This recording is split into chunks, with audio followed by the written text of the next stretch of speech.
Dios le bendiga, mis amigos y hermanos. Por la gracia de Dios estamos en otro espacio, Más cerca estoy.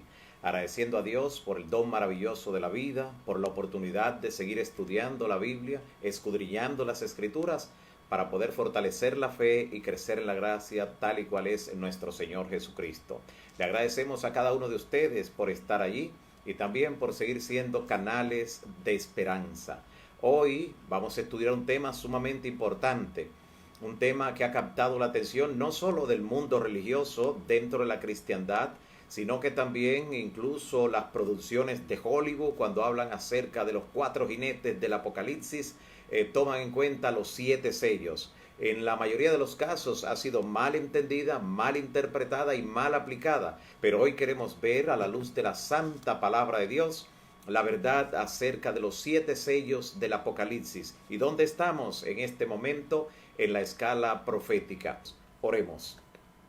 Padre nuestro que estás en los cielos, glorificado sea tu nombre para siempre. En esta hora, Señor, nos acogemos a los méritos de la sangre de nuestro amado Salvador Cristo Jesús, quien la derramó en la cruz del Calvario para que el que cree en Él no se pierda, mas tenga vida eterna. En virtud de esos méritos, nos presentamos ante ti, Señor, y te traemos los pedidos, los clamores, los ruegos de cada persona que hemos mencionado, cada situación, cada dolencia, cada angustia, cada familia que ha sido allí presentada o mencionada. Visítale y asístele en una forma especial, incluyendo los hogares, las familias de aquellos que están conectados y se están conectando a esta hora, que reciban la bendición del Todopoderoso. Gracias, Señor, por escucharnos y gracias porque también prometes dirigirnos con tu Santo Espíritu al estudiar ahora tu palabra. En el nombre de Jesús. Amén. Amén. Gracias nueva vez por estar allí, amigos y hermanos. Y ahora sí, iniciaremos este estudio importantísimo. Queremos demarcar la temática de los 7 sellos porque está rodeada de otras temáticas que ya la abordaremos en otros momentos. Por ejemplo, la introducción, donde se presenta esa gran adoración celestial que participan diferentes criaturas. Eso lo veremos luego, incluyendo lo que tiene que ver con los 24 ancianos, los 4 seres vivientes. También veremos en un tema lo que tiene que ver con las criaturas celestiales, partiendo desde los ángeles, querubines, serafines. Todo eso lo veremos. De igual manera, en algún momento tendremos que ver en forma detallada lo concerniente a la media hora de silencio. Pero ahora veremos lo que ocurre en el impacto de la historia con cada uno de los 7 sellos que se mencionan en el capítulo 6 del libro del Apocalipsis. Le invito a abrir su Biblia en ese importantísimo capítulo. Apocalipsis capítulo 6. Y dice Juan lo siguiente: vi cuando el Cordero abrió uno de los sellos, el primero de los 7. El Cordero, quien es el único que tiene la capacidad, el Cordero que es el mismo león de la tribu de Judá, él ha vencido y tiene autoridad para desatar los sellos. Y aquí viene y desata el primer sello. Y dice Juan que cuando el Cordero, Cristo, desató el primer sello, dice, oí a uno de los 4 seres vivientes que dijo, ven y mira. Y miré, y he aquí salió un caballo blanco, y el que lo montaba tenía un arco, y le fue dada una corona, y salió venciendo y para vencer. Este caballo blanco, este primer jinete que sale cuando se apertura el primer sello en esta serie profética, representa la iglesia primitiva. Esos primeros casi 100 años de historia, donde los apóstoles del Señor, que tenían todavía una presencia visible, sobre todo hasta que murió el último de ellos, que fue Juan, el que escribió esta revelación del Apocalipsis en torno al año 100, esa época, desde la ascensión de Cristo hasta la muerte del último de los apóstoles, Juan, en torno al año 100, repito, es considerada como la etapa de la iglesia primitiva, la iglesia apostólica. Esa iglesia se representa aquí como un caballo blanco. y el que la monta recibe una corona, victoria, y sale venciendo y para vencer. Habla acerca del éxito rotundo, las grandes victorias que tendría la predicación del Evangelio en esa época primitiva. Déjenme decirles que en esa primera parte de la era cristiana, los apóstoles, los discípulos de Cristo alcanzaron todo el mundo conocido con el Evangelio, trastornaron cada lugar, como dice el libro de los Hechos, con la presencia del Evangelio que alumbraba aún en medio de la oscuridad de la idolatría pagana que reinaba en casi todos los pueblos. El impacto del Evangelio fue tal que llegó incluso a la casa del César. Allá mismo en Roma, en pleno palacio del César, llegó el mensaje del Evangelio. El éxito que tuvo la etapa apostólica es representado por este que sale venciendo y para vencer. El color blanco representa la doctrina pura, que fue conservada durante toda esa época apostólica, no porque dejaran de haber intentos de hacer penetrar herejías dentro del seno de la iglesia, sino porque la presencia visible de uno que otro de los apóstoles que habían sido testigos presenciales de Cristo, no que recibieron de segunda mano el Evangelio, impedía que se filtraran algunas herejías, porque de inmediato el apóstol o los apóstoles ponían en su lugar a esa persona y claro, la autoridad de ellos era indiscutida. Porque estuvieron allí definitivamente. Este es el primer sello. Sigue diciendo la palabra en el curso profético en el versículo 3. Cuando abrió el segundo sello, el segundo ser viviente lo escuché que decía: ven y mira. Y entonces salió otro caballo, pero este con un color bermejo, un color rojo sangre, que decía, y entonces en su deslumbrante aparición dice la palabra que le fue dado poder para quitar la paz de la tierra y que se matasen unos a otros, y se le entregó una gran espada. Este color bermejo, color rojo sangre, está representando el derramamiento de sangre que de manera especial ocurrió durante ese periodo. Siempre hubo mártires de Cristo, desde el apedreamiento de Esteban, incluso en nuestros días hay naciones como donde hay intolerancia por causa del mundo musulmán, en el oriente donde hay ciertas intolerancias que se mezclan entre la política y la religión, como Corea del Norte. En fin, siempre han habido mártires, pero una época generalizada donde en todo lugar conocido había persecución y derramamiento de sangre desde el año 100, cuando termina ese periodo de la iglesia apostólica, cuando concluye el periodo representado por el caballo blanco, desde el año 100 o 101 hasta el año 313 de nuestra era, hubo una intolerancia religiosa muy marcada, y el Imperio Romano se encargó de dirigir esta persecución despiadada y cruel. ¿Por qué? El enemigo, cuando notó que murió el último de los apóstoles, Juan, en el año 100, él pensó que como ya no quedaba ninguno de los que fueron testigos presenciales, si lograba perseguir en forma cruel a los demás creyentes, ellos iban a abandonar rápidamente su fe, se iban a desanimar, y ya no estaban los apóstoles para animarlo en forma directa. Pero el enemigo se equivocó, porque durante esa persecución religiosa, los historiadores cuentan cómo por cada creyente que moría, que era martirizado, 3 paganos aceptaban el nombre de Cristo Jesús.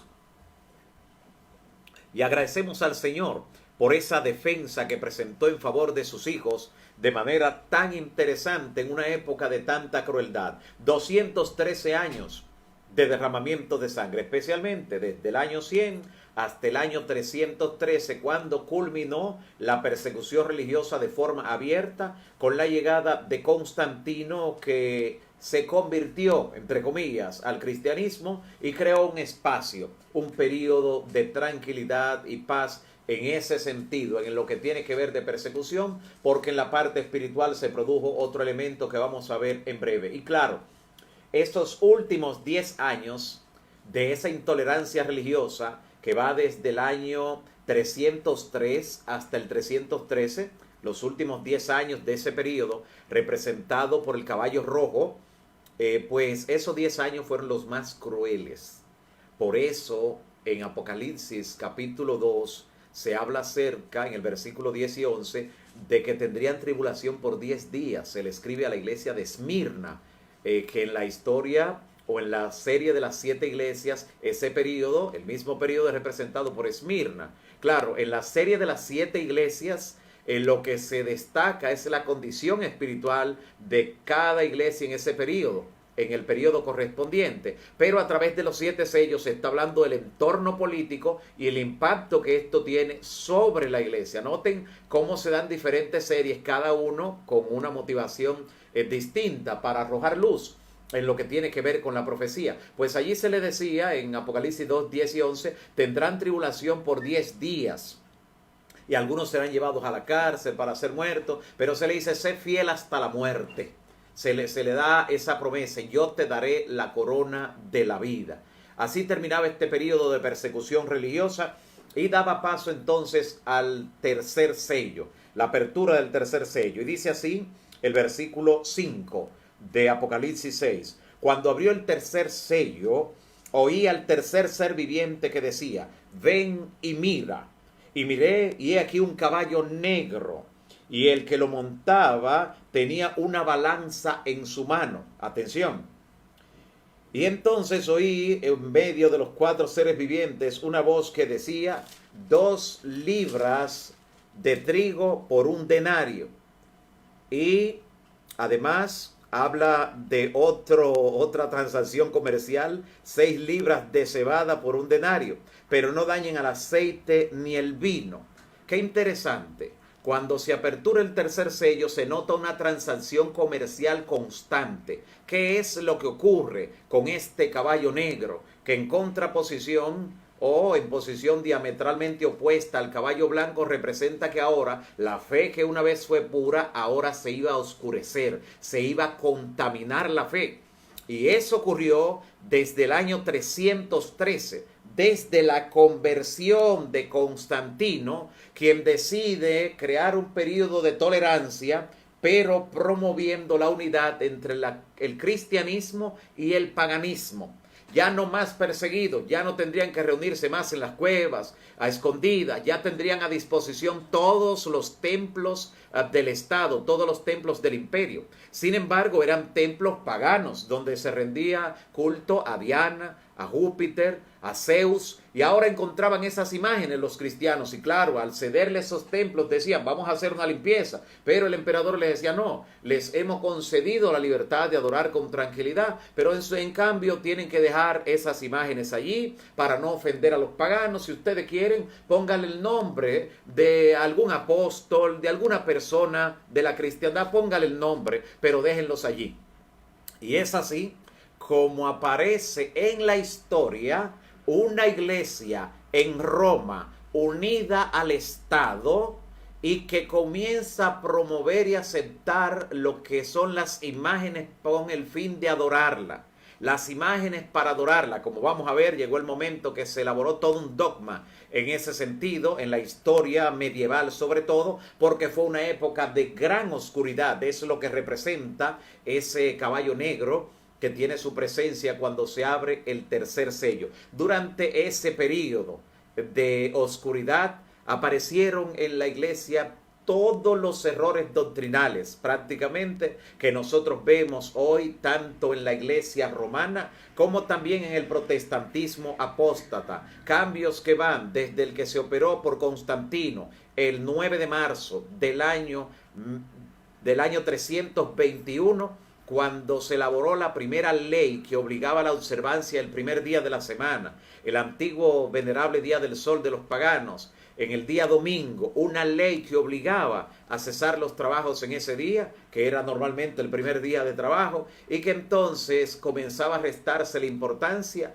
al día santo bíblicamente hablando. Eso comienza allí, pero aparecieron otros errores, como tenían que ver con la creencia de que las personas cuando mueren no mueren, sino que van a algún otro lugar. Allí Agustín de Hipona tuvo mucho que ver con esa teología donde asumía la filosofía griega del dualismo, de considerar que el ser humano es algo material que perece, pero que es una entidad espiritual que no desaparece, que es eterna, que es inmortal. Claro, esto está en contra de la Biblia, que indica que el único inmortal es Dios, pero desde allí se elaboró la teoría de que el ser humano tiene un alma inmortal dentro de la cristiandad, y entonces, como ya cuando el ser humano moría, ya no estaba completamente muerto de acuerdo a esa filosofía, pues hubo que también seguir inventando otros errores, como a dónde se van entonces. Y allí se elaboró la teoría del purgatorio, del infierno, de tormento en tiempo presente y real,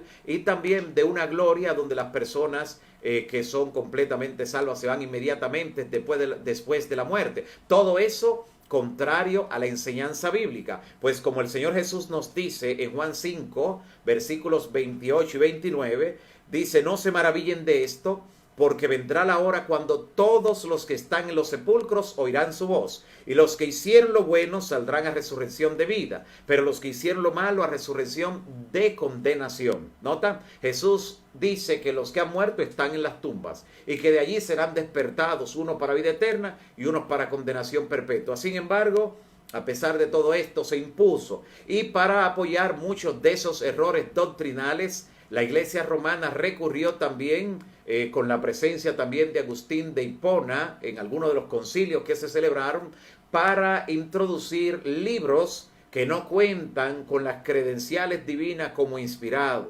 Libros considerados por el mundo del catolicismo romano como libros deuterocanónicos. Ellos le llaman de un segundo canon, pero realmente son libros apócrifos, dentro de los que están el libro primero y segundo de Macabeos, el libro de Judith, de Sirácides, de Eclesiástico, de Tobías, y algunas añadiduras que le hicieron también al libro de Daniel y al libro de Esther, que no son parte del canon bíblico. ¿Por qué introducir estos libros? Porque en alguno de ellos, como el libro segundo de los Macabeos, se dice que rezar a los difuntos y rezar por los difuntos es una obra piadosa, algo que está totalmente en contra de la enseñanza bíblica, pero entonces colocan un libro apócrifo, por cierto, o sea, no inspirado, para que logre sustentar o dar apoyo a esa creencia. Durante ese periodo, también otro de los grandes obispos de la historia que tuvieron cambios dramáticos en la iglesia de Roma, también determinó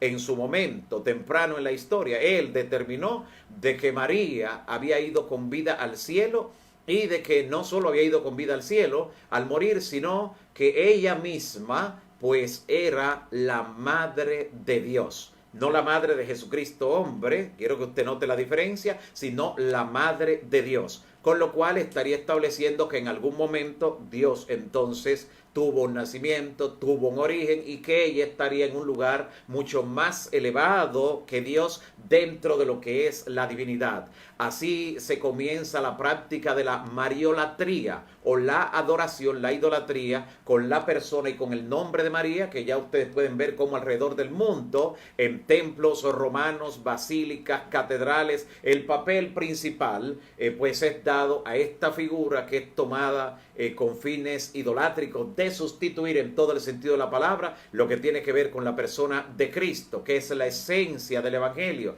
porque nos dice la palabra cuando Pablo le escribe a Timoteo, le dice: hay un solo mediador entre Dios y los hombres, Jesucristo hombre. Pero a través de la mariolatría, a través de ese dogma del catolicismo, se le enseña a la persona que no, que hay diferentes mediadores llamados santos, que están según ellos en la presencia de Dios, y que incluso hay una mediadora a la que debemos rogar ahora y en la hora de nuestra muerte. No tiene que decir amén allí, porque ya usted sabe que es algo que está en contra de la Biblia, esta enseñanza. Así que definitivamente encontramos la aparición de muchos dogmas en contra de la Biblia. Es allí también donde se instituye un sistema sacerdotal para de alguna manera oscurecer, eclipsar el sacerdocio de Cristo que tiene lugar en el santuario celestial. Como dice Hebreos 8:1, que Cristo ha traspasado los cielos al ascender en su ascensión, y es ministro ahora del verdadero santuario o tabernáculo que levantó Dios y no el hombre. Pues creando un sistema sacerdotal aquí en la tierra, se eclipsó esa obra y nadie miraba hacia allá, nadie clamaba a Cristo por perdón. Iba, y todavía muchos van en ignorancia, claro, porque Dios tiene dentro de ellos muchos hijos fieles que lo va a traer, dice Cristo, pero todavía muchos recurren a esos sacerdotes humanos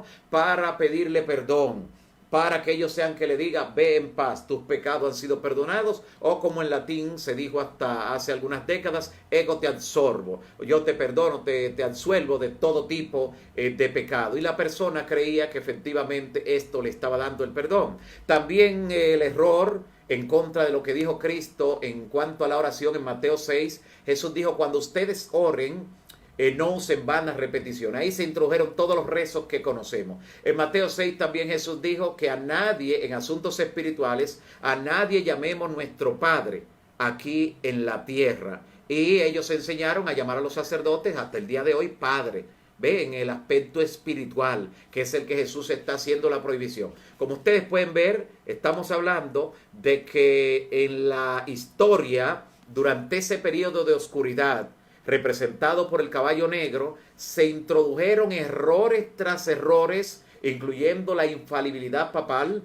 Es el dogma del catolicismo romano que indica que cuando el Papa, el obispo de Roma, habla ex cátedra, pues es infalible, que lo que él dice, eso es así, no importa lo que ocurra. Claro, han habido contradicciones enormes en la historia. Por ejemplo, cuando fue condenada Juana de Arco a la hoguera, catalogada por el obispo de Roma, por el Papa de ese entonces, como que era una hechicera, y después a principio del siglo XX, o sea, hace alrededor de solo unos 100 años atrás, el Papa Benedicto XIV logra beatificarla, y luego entonces Benedicto XV la canoniza, declarándola santa y convirtiéndola en patrona de Francia. ¿Cuál de los dos se equivocó? Si los papas son infalibles, el que condenó como hereje y como hechicera a Juana de Arco, o los dos que a principios del siglo XX la beatificaron y canonizaron, o sea, la declararon santa. ¿Cuál de ellos se equivocó? Noten las contradicciones históricas que producen todos esos dogmas que están en contra de la enseñanza bíblica. Y claro, allí no se detuvo la aparición de errores. En la década de 1860, se creó otro dogma ya más reciente de nosotros, y fue la conocida como la Inmaculada Concepción de María.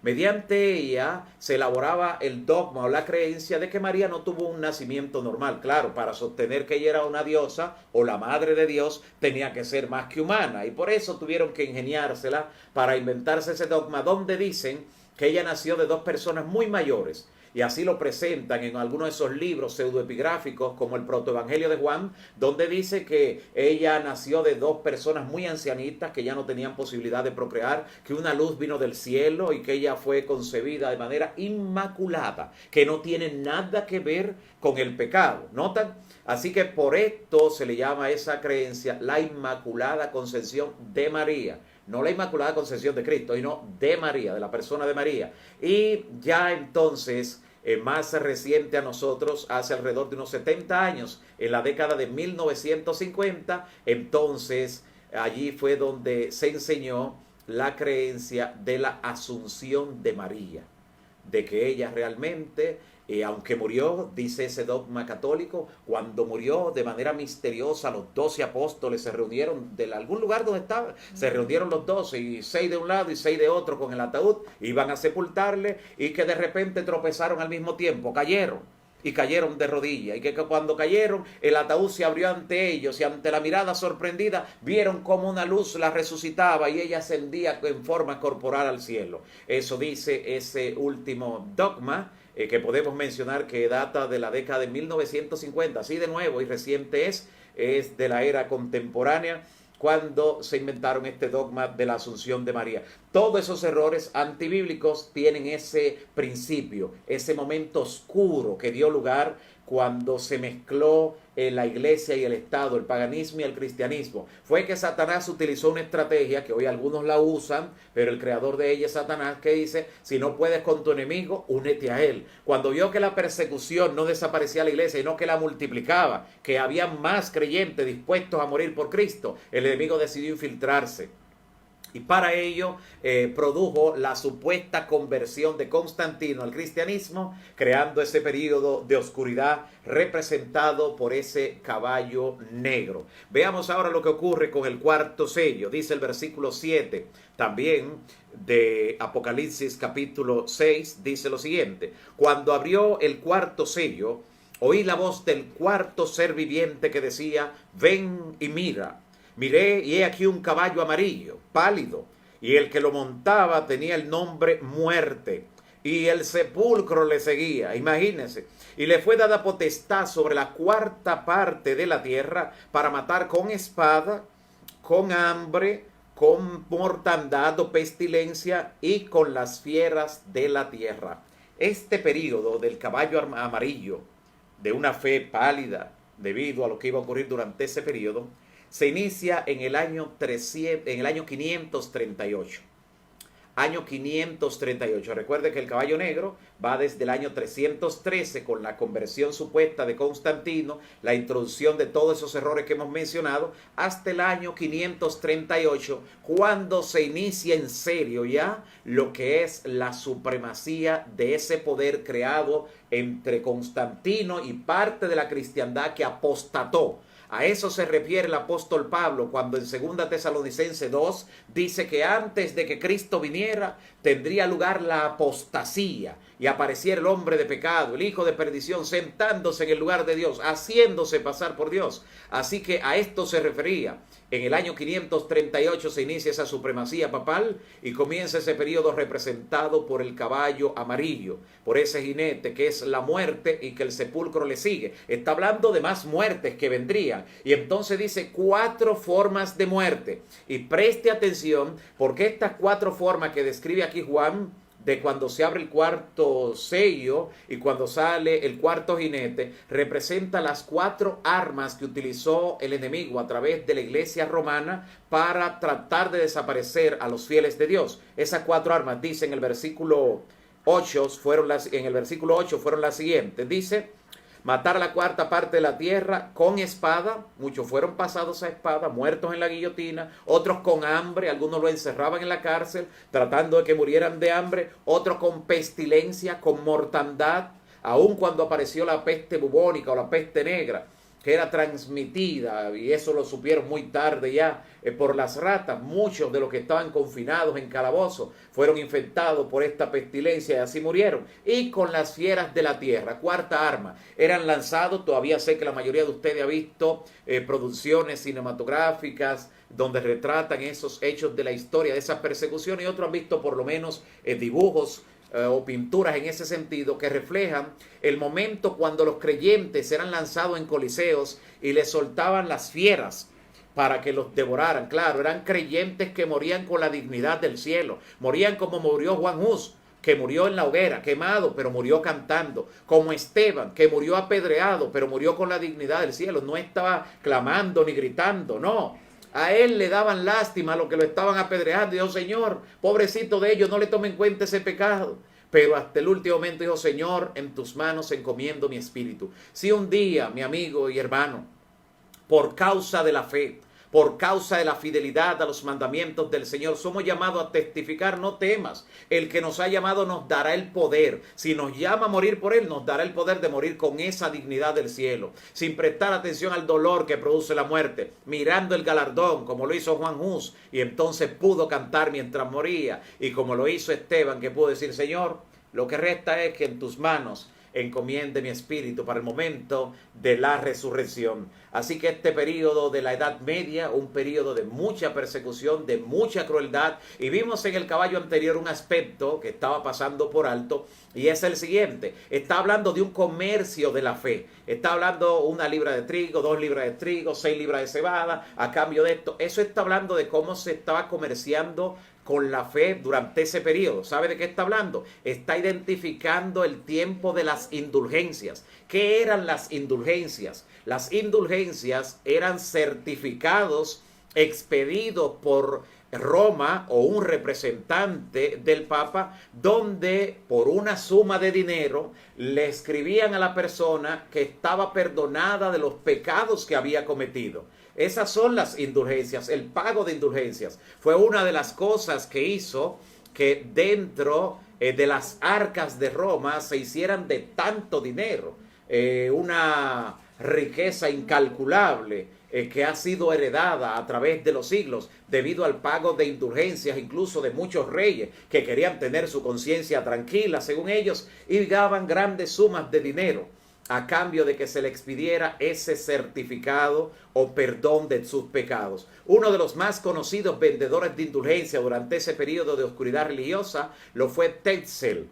De él se habla en el libro Conflicto de los Siglos. Fue enviado de Roma nada más y nada menos que a Alemania, después que estalló la Reforma Protestante. Como era el principal recaudador y era el más diestro, el más ducho, fue enviado por el Papa allí para tratar de contrarrestar el efecto de la predicación del Evangelio, de la justificación por la fe, por Martín Lutero. Así que en ese momento, en ese instante, cuando Tetzel fue a Alemania, nadie quería comprar la indulgencia, porque ya Lutero le había enseñado que el justo vivirá por la fe y que solo Cristo puede perdonar nuestros pecados. Así que él se fue un poco más lejos para los corazones que todavía estaban endurecidos y le dijo: miren, no solo si pagan le voy a perdonar los pecados que han cometido, le voy incluso a perdonar los pecados que piensan cometer. Así que por poca suma de dinero. Y así entonces se hizo mucho más atractiva, mucho más llamativa lo que tenía que ver con esta venta de indulgencia por parte de Tetzel. Y claro, según cuenta la historia, apareció uno mucho más sabio que él. Así que apareció esa persona que le dijo a Tetzel: entonces, ¿me puedes pedir un certificado que diga que estoy perdonado de los pecados que pienso cometer? Le dice: sí, señor. Y entonces le dice: ¿cuánto vale? Le dice el hombre. Tetzel le dice: depende del pecado. Mientras más grave, más. Y le dice: ¿qué pecado usted piensa cometer? Le dice: no, es un pecado tan grave que ni se puede decir cuál es. Así que ¿cuánto tengo que pagar? Y dice: bueno, si no lo puede ni decir, es tanto. Y le pidió una cantidad de monedas de oro. El hombre la tomó y se la pagó a Tetzel. Tetzel escribió el certificado donde decía que ese hombre estaba perdonado por un pecado tan grave que pensaba cometer que ni se podía decir. Acto seguido, el hombre guardó su certificado, sacó la espada y atracó a Tetzel y le quitó todo el dinero. Y cuando Tetzel fue a denunciarlo ante el alcalde, entonces el alcalde le dijo: pero ya usted lo perdonó, ese era el pecado que él pensaba cometer, que era tan grave que ni se podía decir. Así que aparecieron todo ese sinnúmero de cosas en medio de las ventas de indulgencia, grandes peregrinaciones por personas que creían que haciendo ese tipo de penitencia serían perdonados, prometiendo algunas cosas que hasta el día de hoy lo utilizan mucha gente peregrinando a ciertos lugares, ciertas basílicas, ciertas catedrales, pensando que eso le da algún tipo de perdón de pecados. De eso fue que se libertó Lutero, cuando recordó como un rayo, como un eco grande en su mente, esas palabras de Cristo a través de Pablo que dicen que el justo por la fe vivirá. Luego dice el versículo 9 de manera interesante: cuando abrió el quinto sello, vi bajo el altar, atención, las almas de los que habían sido decapitados, los que habían sido muertos por causa de la palabra de Dios y del testimonio de Jesús. Interesante.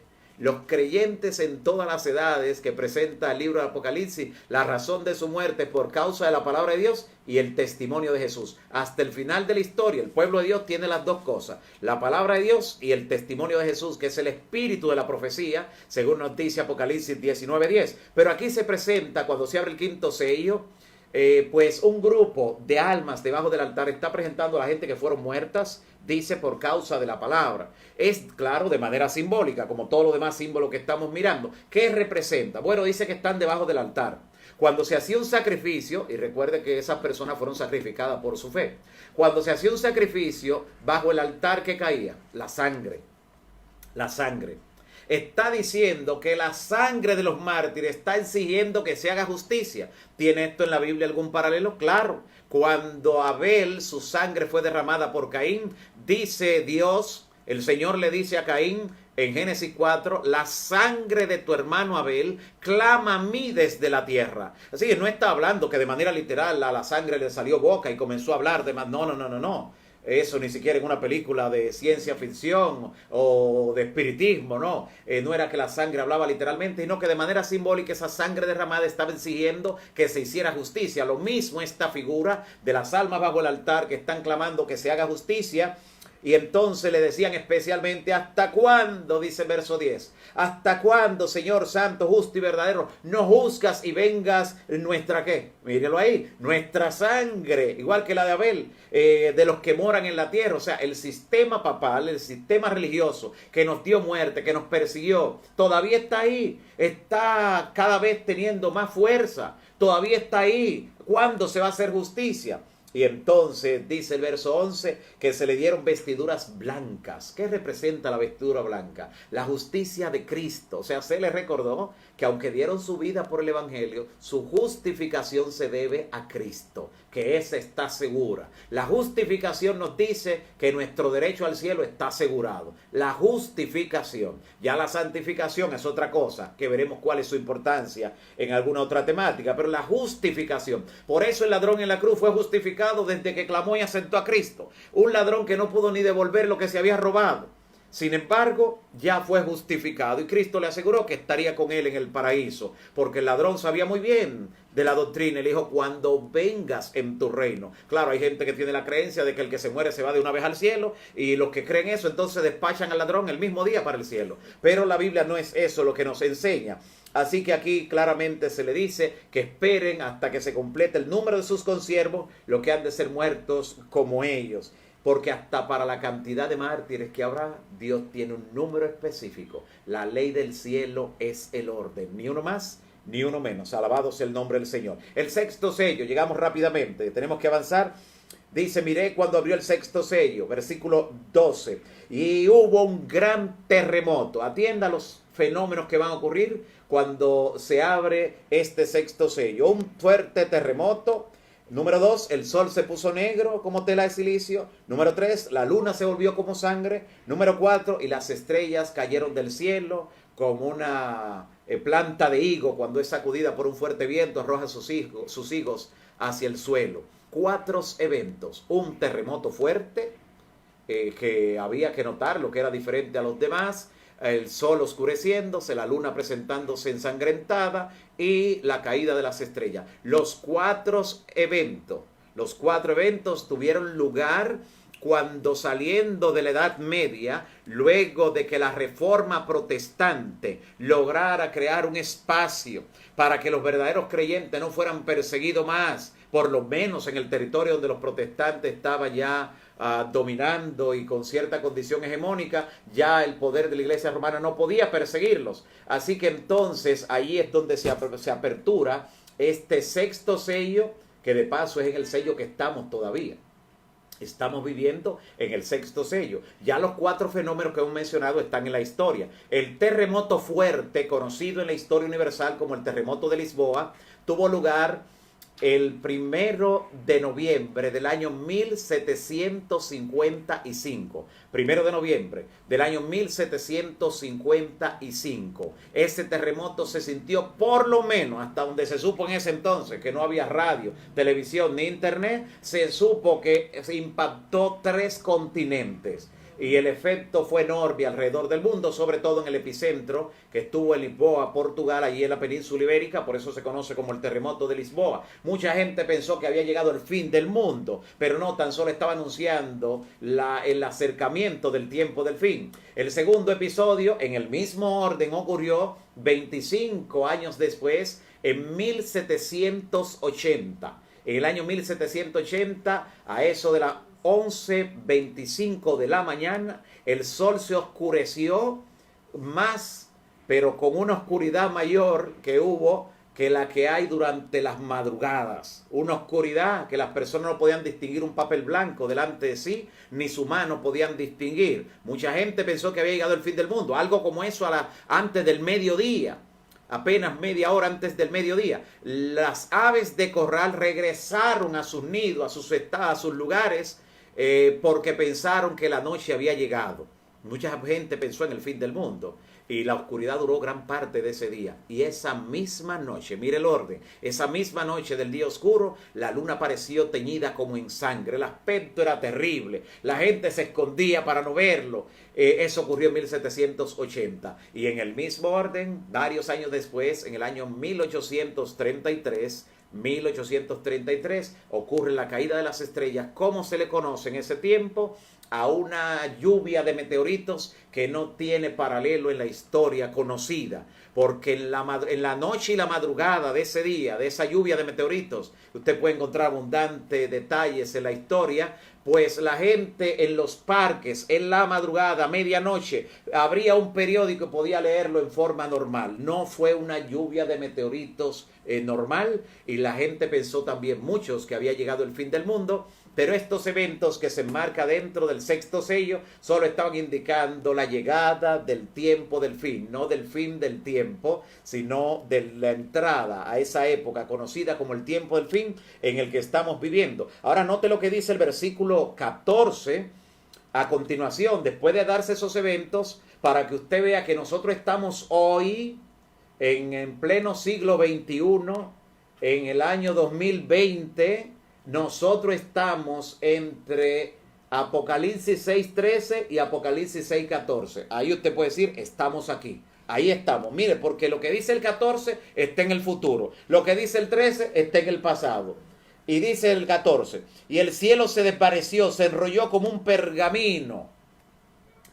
Eso ocurrirá cuando Cristo aparezca en gloria. Como parte de los eventos de la liberación final, el cielo se apartará como un pergamino, dice la profecía. Eso todavía está en el futuro, cuando entonces todo monte y toda isla se removerán de su lugar, y todas personas que no esté preparada, los reyes de la tierra, grandes, ricos, pequeños, pobres, esclavos, libres, van entonces a correr y esconderse en las cuevas y a decirle a las grandes peñas, caed sobre nosotros y escondednos del rostro el que está sentado sobre el trono y de la ira del Cordero, porque el gran día de su ira ha llegado. ¿Y quién podrá sostenerse en pie?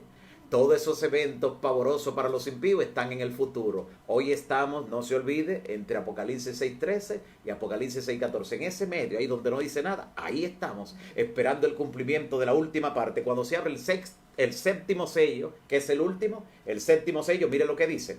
Apocalipsis capítulo 8, versículo 1. Y posiblemente usted se pregunte, ¿y por qué no está en el 7 a continuación? Si termina con el 6, el sexto, ¿por qué salta un capítulo para hablar del 6, la Biblia? ¿Por qué Juan hizo eso? Porque el capítulo 6 terminó con una pregunta, que ¿quién podrá estar en pie cuando ocurran esas cosas? Y el capítulo 7 le responde, los 144,000. Ese será el pueblo que va a estar en pie cuando ocurran todas esas cosas y cuando se derrame la ira de Dios sobre los perdidos con las 7 postreras plagas. Y entonces el capítulo 8, versículo 1, presenta el séptimo y último sello. Cuando abrió el séptimo sello, se hizo silencio en el cielo como por media hora.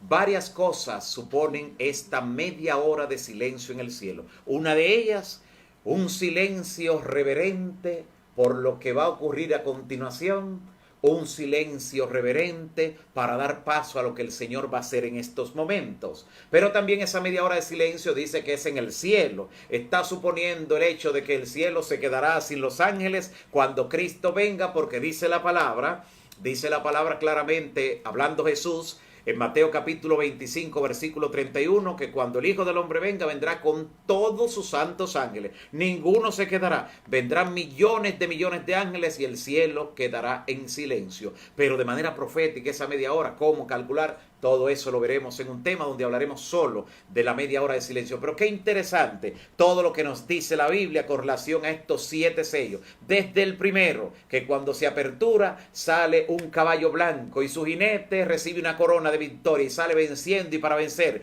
representa a la iglesia apostólica con una doctrina pura. Por eso el color blanco de ese caballo. Luego aparece un segundo sello que se desata, que se apertura, y al aperturarlo entonces sale un caballo rojo, bermejo, rojo como de sangre. Representa esa persecución cruel del Imperio Romano, que desde el año 100 hasta el año 313 tuvo lugar, hasta el 313. Y entonces el tercer sello va desde el año 313 con la conversión de Constantino hasta el año 538, cuando se inicia la supremacía papal. Y allí comienza entonces el cuarto sello, que cuando se abre aparece un caballo amarillo. En el tercero salió un caballo negro, que es donde aparecen todas las falsas doctrinas, las cuales mencionamos solo algunas. Así que en el año 538 se inicia entonces el cuarto periodo del cuarto sello, del cuarto jinete, que es amarillo, que la muerte es el jinete, que le sigue el Hades o sepulcro, y entonces utiliza 4 armas, dice la espada, el hambre, la pestilencia o mortandad, y también utiliza las fieras de la tierra, que fueron las armas que utilizó el sistema de la iglesia romana durante toda la Edad Media para tratar de acallar la voz de los hijos e hijas de Dios con esa intolerancia. Y ese periodo dura hasta el año 1517, cuando el 31 de octubre de 1517 estalla la Reforma Protestante, cuando Lutero clava las 95 tesis de la justificación por la fe en el castillo de Wittenberg, Alemania. Así que en el año 1517, con la Reforma Protestante, se da paso entonces al quinto sello, que es el sello donde las almas claman y dice: ¿hasta cuándo, Señor? Aunque tuvieron un respiro por la Reforma Protestante, el Renacimiento, el descubrimiento de América, pero ¿hasta cuándo? Y vimos que eso representa la sangre derramada que exige que se le haga justicia.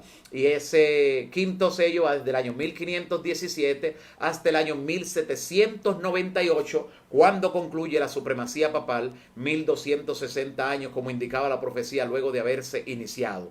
En 1798 comienza entonces lo que tiene que ver con esa etapa de otra iglesia. Pero sabemos que el sexto sello se apertura desde el año 1755, donde ocurre el fuerte terremoto, en 1780, cuando entonces ocurre el día oscuro y la luna en sangre, 1833, la caída de las estrellas, y ahora estamos viviendo justamente entre Apocalipsis 6:13 y Apocalipsis 6:14, porque en el 14 está en el futuro todavía, cuando el cielo se va a enrollar como un pergamino para dar a paso. Es como si fuera el gran telón del universo que se descorrerá para dar paso al Rey de Reyes y Señor de Señores, que cuando venga habrá entonces lo que dice el séptimo sello, una media hora de silencio en el cielo. ¡Qué bendición poder estudiar esta palabra de Dios, esta revelación, a la luz de la palabra profética más segura que nos dice la Biblia, que hacemos bien en estar atentos como una antorcha que alumbra el lugar oscuro!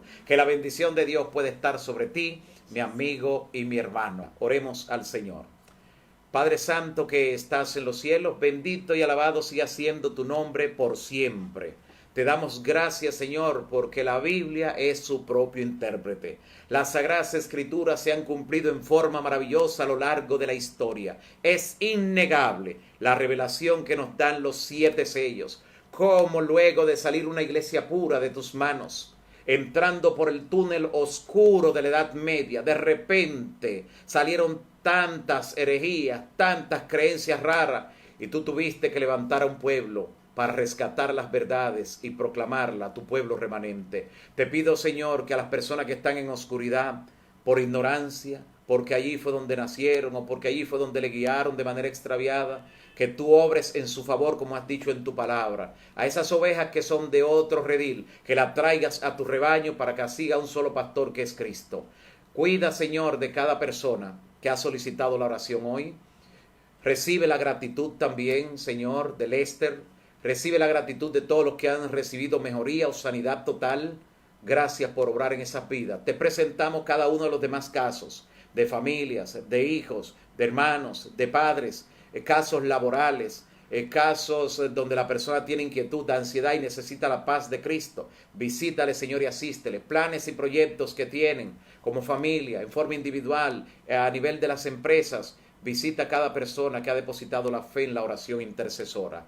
Y sé tú, Señor, quien también fortalezcas a aquellos y aquellas que están decidiendo ser bautizados y los que ya han decidido, Señor, que sientan esa paz que solo Cristo puede dar. Y el gozo que tendremos al saber que el próximo sábado su nombre será inscrito en el libro de la vida.